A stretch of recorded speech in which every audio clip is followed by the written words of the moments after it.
Israel और Hamas के बीच जारी संघर्ष को 1 साल पूरा हो गया है। हालांकि इसके खत्म होने के किसी भी तरह के कोई भी आसार नजर नहीं आ रहे हैं। बीते साल 7 अक्टूबर 2023 को इस युद्ध की शुरुआत हुई थी, जब हमास ने इसराइल पर हमला किया था। इसके बाद से इसराइल ने हर दिन गाजा और फिलिस्तीन के सीमा क्षेत्रों पर हमला किया है। हमास के ठिकानों के अलावा इजरायली सेना लेबनान पर भी हमला कर रही है।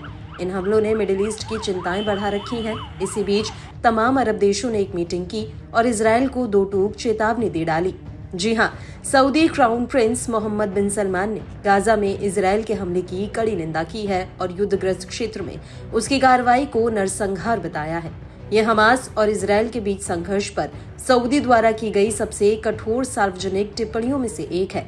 सऊदी राजकुमार मुस्लिम और अरब नेताओं के एक शिखर सम्मेलन में बोल रहे थे, तब उन्होंने लेबनान और ईरान पर इसराइल के हमलों की भी आलोचना की और क्षेत्र में इसराइल के सैन्य अभियानों की निंदा को और तेज कर दिया। रिपोर्ट के अनुसार सलमान ने इसराइल को चेतावनी देते हुए उससे ईरानी क्षेत्र पर हमले न बढ़ाने का आग्रह किया।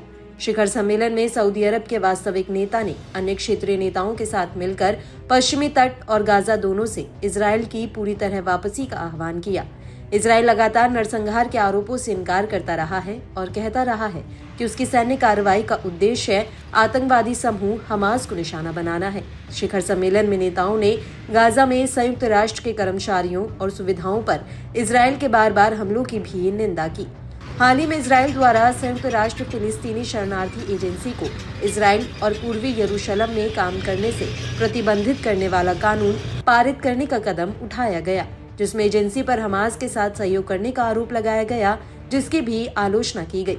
पिछले साल सऊदी अरब इसराइल के साथ एक ऐतिहासिक सामान्यीकरण समझौते पर बातचीत करने की प्रक्रिया में था, लेकिन हाल ही में उसने कहा कि फिलिस्तीनी राज्य के बिना ये समझौता मेज से बाहर है, जबकि इस मांग को इसराइल के प्रधानमंत्री बेंजामिन नेतन्याहू ने खारिज कर दिया।